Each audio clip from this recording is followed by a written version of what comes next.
Bonjour, nous voici aujourd'hui pour une vidéo sur l'inverseur de source. Je n'avais pas spécialement prévu de faire cette vidéo, je me suis rendu compte que c'était quand même un sujet intéressant et qu'on me demande régulièrement, ne serait-ce qu'en clientèle, pour câbler les inverseurs de source et à quoi ça sert. Je me suis dit que c'était pas très long à faire comme explication, donc je la fais directement. Je vous ai fait des petits schémas.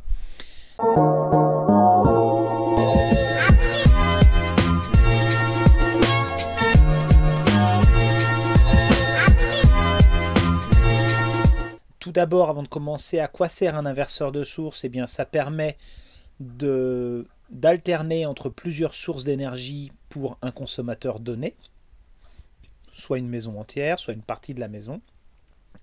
Là, on va se contenter de parler d'une maison, mais il faut bien imaginer qu'on peut avoir plusieurs inverseurs de source dans une maison, dans un atelier, un peu partout en fait, dans les festivals.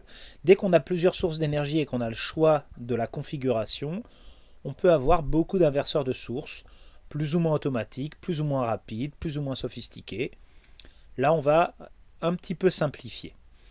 Donc, imaginons deux sources d'énergie, la source 1 et la source 2. Ici, la source 1, c'est le réseau, la source 2, c'est un système solaire. Je ne détaille pas pour l'instant ce qu'il y a dedans. C'est de l'énergie solaire, avec onduleurs, batterie, enfin tout ce qu'on veut, qui est censé alimenter quelque chose. Donc cette maison, elle a le choix entre être alimentée par la source 2 ou être alimentée par la source 1. On parle bien d'inverseur de source, donc je ne vais pas réellement parler du cas où il est alimenté par les deux, en autoconso et autres, ça sera un petit peu après. Pour l'instant, on souhaite choisir une source. Pour cela, eh bien, on va avoir deux lignes d'électricité qui viennent des sources et une qui vient de la maison, enfin qui va à la maison. Et on va placer une sorte de va-et-vient au milieu, un seul, pas deux. Un interrupteur qui bascule du 1 vers le 2. Donc quand on est sur le 1, on est sur le réseau et on n'est pas connecté au 2. Quand on est sur le 2, on est sur le solaire, enfin sur la source 2 et on n'est pas connecté au 1. Ça permet d'alterner. Petite variante, celui d'avant c'était un exemple manuel, un simple interrupteur. Et celui-ci c'est avec un relais ou un contacteur, ce qu'on peut appeler un contacteur inverseur. Il y a tout un tas d'expressions suivant la taille, suivant l'objet. Donc là, on va avoir une bobine qui va actionner le contacteur. Donc c'est un simple effet, donc il actionne pour aller vers le 2, et lorsqu'on arrête d'actionner, il revient vers le 1. Alors ça veut dire par exemple dans cet usage-là, qu'on est sur une alimentation secourue au niveau de la source 2, par exemple des batteries ou un groupe électrogène. Tant qu'il y a du réseau en source 1, on fonctionne avec la source 1. Peut-être que la source 2 sert à autre chose en même temps, mais là on ne sait pas, c'est pas l'objet. Et lorsqu'on a une coupure de la source 1, on arrête d'alimenter le relais, enfin le contacteur qui maintenait la source en marche, et le ressort va pousser le contact vers la droite pour se connecter à la source 2. Même si elle est hors tension, ça va connecter à la source 2, et si la source 2 est active, ça va fournir de l'énergie. Donc ça peut être un groupe électrogène qui démarre. On n'est pas obligé d'avoir du zéro coupure, on passe d'une source à une autre, donc on a bien une coupure de courant entre les deux.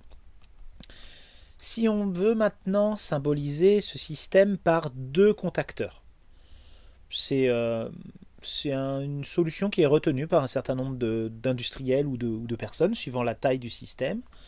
On a un contacteur qui s'occupe de connecter le réseau, un contacteur qui s'occupe de connecter une autre source. Ça peut très bien être des sources synchronisées, on a plusieurs types de fonctionnement. Mais dans le cas actuel, on va avoir le contacteur du réseau qui est alimenté par le réseau, le contacteur de la source 2 qui est alimenté par la source 2, et entre les deux, on va avoir un verrouillage mécanique, c'est le petit triangle qui est au milieu, qui empêche l'un de connecter si l'autre est déjà connecté. D'accord? Et en plus de cela, on va avoir un verrouillage électrique. Si on alimente la bobine de l'un, ça empêche l'alimentation de la bobine de l'autre. Donc on a un double verrouillage, on est censé ne pas pouvoir connecter les deux en même temps, sauf si les contacts sont soudés ou autres, mais normalement, dans ce type de contacteur, on ne peut pas. Donc on contacte l'un ou l'autre.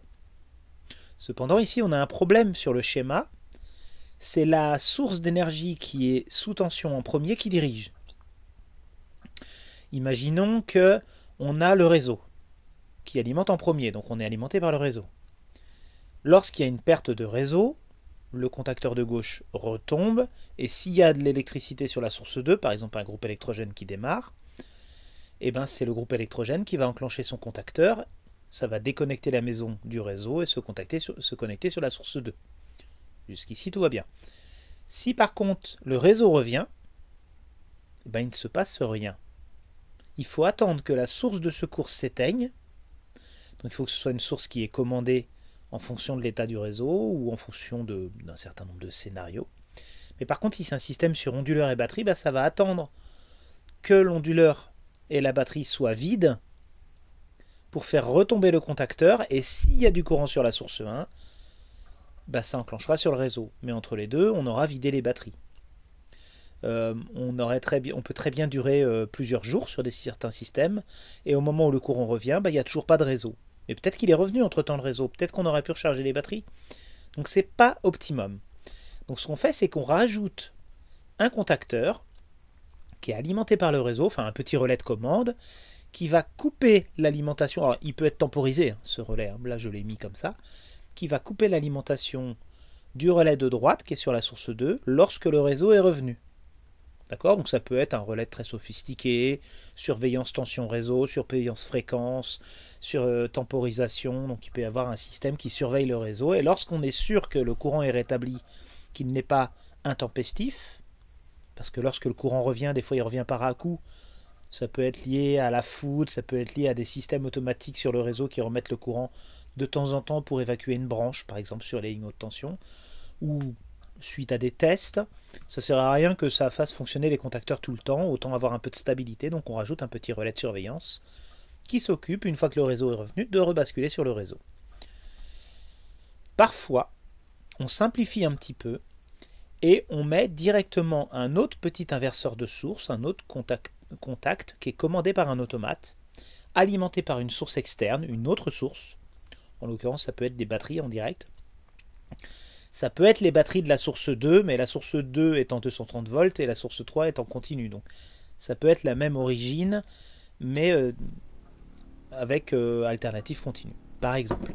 Et on peut se retrouver donc avec un fonctionnement automatisé qui va connecter l'un ou l'autre. D'accord? Et dans ce cas-là, on n'a plus que le verrouillage mécanique. On n'a plus le verrouillage électrique. On n'a plus besoin puisqu'on l'a sur la commande des relais, directement. Donc, je pense pas que ce soit énormément utilisé, mais il y a peut-être certains d'entre vous qui ont déjà ce genre de système. Moi, je vais vous parler d'un cas particulier ici. C'est le cas où on a un contacteur, un inverseur manuel plus un inverseur automatique. Pourquoi on ferait ça? D'abord, l'inverseur manuel, il aurait la fonction de secours en fonction de l'utilisateur. On veut passer sur le réseau ou sur le solaire. D'accord? Mais on veut aussi que si les batteries sont déchargées, si la source d'énergie secondaire est déchargée, on bascule sur le réseau si besoin pour isoler le système. Donc on va avoir ce type de câblage. Alors là, le câblage il est mis de manière à ce qu'on force le fonctionnement sur le réseau manuellement. Vous voyez, le manuel il est sur la gauche. Et l'automatique, il pourrait se mettre sur la gauche aussi, mais dans ce cas-là, on serait encore sur le réseau. Mais si on met le manuel sur la source 2, à un moment donné, l'automatique va pouvoir aller sur le réseau pour recharger des batteries, par exemple. Donc ça, c'est possible, ce schéma-là. C'est un petit peu un schéma en cascade des inverseurs qui permet d'avoir une forme de priorité sur le manuel, mais de permettre à l'automatique de faire son travail tout de même. D'accord? Si on met en manuel sur la source 2, mais que l'automate n'est pas d'accord et qu'il veut passer sur le réseau, c'est possible. Le manuel n'a pas une priorité absolue, parce que si les batteries sont déchargées et que l'automate décide d'aller sur le réseau, il le fera. Bien sûr, l'automatisme, il faudrait qu'il surveille la tension réseau et autres. En tout cas, c'est une forme de schéma utilisable, notamment si on ne souhaite pas faire un système qui injecte au réseau, mais qu'on veut avoir une sorte de semi-autonomie. Une semi-autonomie, c'est-à-dire qu'on a une autonomie avec un appoint réseau, mais cet appoint, il est manuel ou automatique, et à aucun moment on réinjecte dans le réseau.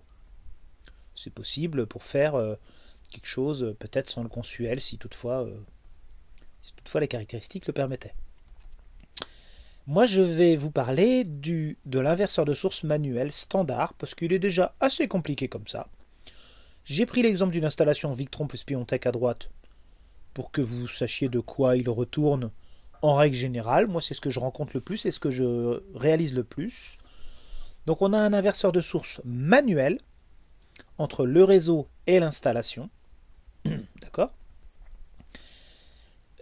Je mets jamais d'automatique, moi je mets toujours du manuel, parce que c'est vraiment une intervention de l'homme qui peut me servir pour isoler l'installation, pour faire du SAV ou autre. Sur cette installation, en règle générale, il y a aussi une connexion du réseau directement sur l'onduleur Victron. C'est uniquement la maison qu'on bascule sur le réseau ou sur l'autonome. D'accord. Moi, le cas que j'ai eu récemment, je l'ai eu 2 fois, je vais l'avoir encore le mois prochain, c'est lorsque je dois paramétrer à distance ou faire des mises à jour à distance sur le système, la box et la maison en elle-même, vaut mieux qu'elle soit alimentée par le réseau, s'il y a le réseau à ce moment-là, ou peut-être un groupe électrogène, hein, mais bon, en l'occurrence là c'est le réseau, pour me permettre d'accéder par Internet au système et de créer des coupures de courant quand il y a les mises à jour ou les différents fonctionnements, de pouvoir faire des tests sans perturber les utilisateurs et sans perdre la connexion Internet. C'est assez pratique. De la même manière, si on a une panne, si on a quelque chose qui arrive en termes de garantie, en termes autres, on peut isoler le système. Maintenant, on va quand même ajouter un certain nombre de choses. On va ajouter des disjoncteurs. Je les mets parce que souvent c'est oublié. On n'est pas obligé de les avoir tous, hein, mais c'est vrai que c'est bien d'en avoir 4. Un pour la maison, c'est évident, c'est le général de la maison. Un pour le réseau, c'est évident, c'est le général du réseau, on peut rajouter un derrière. Un en sortie d'onduleur, c'est évident aussi, a priori on protège en sortie de l'onduleur. Et celui qu'on oublie des fois, c'est celui en entrée d'onduleur. Normalement on en a un, mais des fois il n'y en a pas, c'est raccordé directement sur le réseau tout court. Mais c'est bien d'en avoir 4. Si les 3 de gauche là sont fermés, on va avoir le système de source 2 qui est en train de se recharger, mais qui ne délivre pas de courant, le réseau qui alimente la maison. Si maintenant on a l'inverseur de source qui est basculé et qu'on prend l'énergie sur le système Victron, on est dans le cas d'une installation autoconsommation connectée réseau, avec la possibilité d'injecter, avec la possibilité d'avoir quelque chose en ESS de fluide. Donc là, c'est la position normale de la plupart des installations. L'inverseur, on n'y touche pas, c'est comme ça. On n'y touchera qu'en cas de panne ou d'intervention. Et puis bien sûr, on a aussi la possibilité de déconnecter le réseau et de fonctionner en autonomie. D'accord, il y a toutes les configurations possibles, et si on branche tout en même temps, de toute façon, il y a un inverseur de source au milieu qui nous oblige à choisir une source ou une autre. Moi, souvent, j'utilise un inverseur de source Schneider, ISSW, je crois que c'est ça, il me semble qu'il y a 2 S. Et c'est un 20 ampères modulaire. Modulaire, ça veut dire qu'il est calibré, il fait la taille de 2 modules. Un module, c'est 13 mm, je crois. À l'intérieur d'un coffret électrique, on a des modules. Un disjoncteur, c'est un module. Et lui, il fait 2 modules, parce qu'il gère le neutre et la phase. Donc il y a 2 modules. On aurait pu en avoir un plus petit, il y a d'autres marques. Moi, j'utilise souvent celui-là. Il n'est pas hors de prix, il est entre 20 et 30 euros. C'est pas mal. Donc on va proposer un schéma électrique avec tous les fils, parce que tout à l'heure on était en unifilaire, je ne vais pas détailler neutre et phase, mais là je vais le détailler. Donc on a bien le disjoncteur de la source 1, le disjoncteur qui protège l'entrée de l'onduleur, le disjoncteur qui protège la sortie de l'onduleur, et le disjoncteur qui protège l'entrée de la maison. Et on va ajouter au milieu un inverseur de source pour le neutre et pour la phase. C'est le même que tout à l'heure, sauf qu'il est en double, puisqu'on gère 2 fils. Très souvent, il est positionné comme à l'écran, là, c'est-à-dire à l'envers par rapport à tout à l'heure. C'est souvent comme ça, on a l'alimentation on a le commun sur le dessus et on a les 2 sources sur le dessous. C'est un peu perturbant, ça arrive assez souvent que les gens se trompent à cause de ça. Donc je le dessine dans le même sens que le Schneider et puis le Hager aussi. Il y a un modèle Hager qui a ça aussi. Chez Noarc, c'est aussi comme ça. Donc c'est très très souvent que les 2 sources sont en dessous. Donc moi je vais câbler d'abord la maison. Voilà, donc la maison elle est en haut puisque c'est le point commun. D'accord. Le neutre à gauche, la phase à droite. Et puis ensuite je vais câbler l'alimentation du réseau à gauche. Donc vous voyez, je reste du côté gauche de chaque va-et-vient, le neutre à gauche, la phase à droite, mais toujours côté gauche pour que dans la position de gauche, on ait bien le neutre et la phase de connecter au réseau. Si on fait une inversion, on risque d'avoir des problèmes. Et puis à droite, le solaire. D'accord? Donc là, on a câblé un inverseur de source. Bien sûr, normalement, ces deux interrupteurs sont commandés en même temps. Parfois, il y a une position intermédiaire, donc il y a une position 1, 0 et 2. Parfois, il y a juste 1 et 2. D'accord? Le 0, c'est un arrêt au milieu. Moi, souvent, je le prends avec le 0, je trouve ça pratique. Ça permet de couper le courant aussi, d'isoler sur l'inverseur de source. C'est pas vraiment sa fonction, mais dans le doute, quand on met en service, on met sur 0 pour éviter qu'il y ait du courant qui passe là. Je trouve ça pratique. Souvent, le 20 A, quand je prends le modèle 20 A, je mets du 6 mm dedans et le 40 A du 10 mm. Mais bon, en fonction des courants et des disjoncteurs que vous avez sur la ligne, vous adaptez. Bien entendu, normalement, il ne faut pas dépasser le calibre de l'inverseur de source, sinon il peut cramer, il peut chauffer, il peut se détériorer. Si on respecte les 20 A, bah, a priori, on a des disjoncteurs inférieurs à 20 A sur la ligne.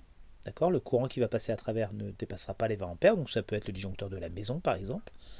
Si c'est du 40 A, bah, il faut un disjoncteur 40 A maximum. Voilà. Pour zoomer un petit peu sur l'onduleur, pour faire une sorte de rappel, mais peut-être que vous ne savez pas, à l'intérieur de l'onduleur, il y a en quelque sorte un inverseur de source aussi, puisqu'il va choisir de fonctionner sur batterie et ou sur réseau. D'accord? Donc il a le relais A, le relais B, qui sont des doubles contacteurs côté réseau, qui permettent la double isolation pour la norme VDE. Il y a le contacteur E qui est en fait la sortie vers les consommateurs. Donc si le A, B et E sont fermés, on a un système passant. D'accord? On a le C qui va être par exemple pour le chargeur, je n'ai pas détaillé les logos, et le D pour l'onduleur. Donc le chargeur peut être actif et pas l'onduleur et vice versa. On peut avoir les deux en même temps. C'est le fonctionnement automatique du système qui le permet. Mais à chaque fois, on a un contacteur interne, c'est pour simplifier. Hein. Et puis, on a aussi le relais de terre ou conjoncteur de neutre, puisqu'apparemment, il y a des gens qui disent conjoncteur de neutre. Donc, voilà. En F, hein, qui permet de mettre le neutre à la terre. Bon, bah là, j'ai simplifié. Mais grosso modo, à l'intérieur, on a ces contacteurs-là. Donc, c'est déjà en quelque sorte intégré. Il y a une forme d'automatisme. Souvent, on laisse le réseau et c'est l'onduleur qui va chercher quand il a besoin, si on est en semi-autonomie. Ou c'est lui qui gère aussi tout ce qui est autoconso, ESS, parce qu'il a le réseau en entrée. Mais rien n'empêche de rajouter un inverseur, c'est bien pratique. Pour d'autres marques d'inverseurs, chez Schneider, ils ont des inverseurs automatiques avec des prix qui vont aller de, on va dire, 60 € à 200 € globalement, qui peuvent être des inverseurs moteurs, qui peuvent être des inverseurs de source, il y a plusieurs types d'inverseurs. Moi, j'essaye de travailler sur la gamme T6 LC1 D258. Alors, c'est le courant 258, mais LC1D, c'est le type. T6, ça doit être la gamme. Schneider, c'est la marque. Et on a dessus des contacts de commande qu'on voit marqués 13, 14, 21, 22. Donc NO, NC. NO, c'est normalement ouvert. NC, c'est normalement close en anglais. Si c'était en français, ce serait O pour ouvert.